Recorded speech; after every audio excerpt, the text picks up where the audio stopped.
This is a very brief review of when a buyer and seller records their inventory transactions. Now what we're going to do is we're going to look at the recording of inventory transactions from the perspective of the buyer, because when we do the buyer, we automatically define the points where also the seller would record the inventory transactions. Typically, the buyer would record inventory, which would be a debit to inventory and a credit to accounts payable, when title passes on to the buyer. And we need to be familiar with a couple of what we call shipping or freight terms, which typically appear on the bill of lading, also will probably appear on the purchase order and also the invoice. FOB stands for free on board. We have FOB called FOB shipping point.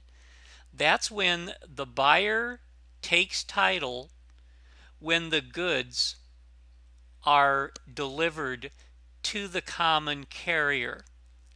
We also have FOB destination, and that's where the buyer takes title when goods are delivered to the buyer by the common carrier.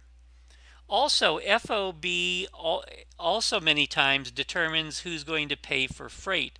As an example, FOB shipping, typically the buyer pays the freight. FOB destination, typically the seller pays the freight, and that's what you should assume unless there's some type of information to the contrary. Also, one other thing you need to consider. In the case of an installment sale, the seller may retain title to the goods until full payment has been made. However, utilizing traditional accounting concepts, the goods should not be included in the seller's inventory, even though title has even though the seller has retained the title.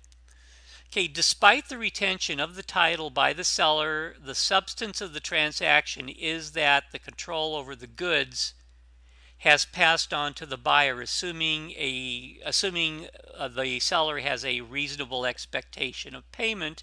And one would assume that if the seller is conveying that those goods to the buyer, there should be a reasonable expectation of payment.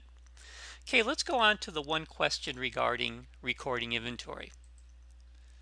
Number one, a company's inventory at December 31st, year one was $1.5 million based upon a physical count, and that was priced at cost, and before any necessary adjustments that were made for the following items. So take a look at the potential adjusting items, and then the question is, what amount should the company report as inventory as of December 31st, year one balance sheet, considering the previous previous adjustments. So go ahead and stop your video.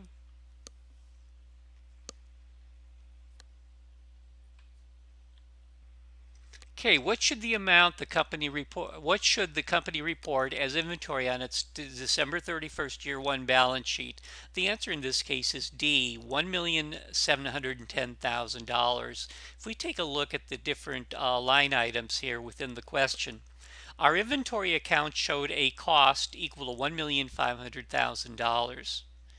Okay, now we also add into our inventory the merchandise received, $90,000, and the reason for that is that inventory was sold FOB shipping point. That means the company owned it, title passed as soon as it was shipped to the buyer. Merchandise sold has to be added back into inventory because this amount was FOB shipping point again. That means the title did not pass to the buyer until it was shipped on January the 4th.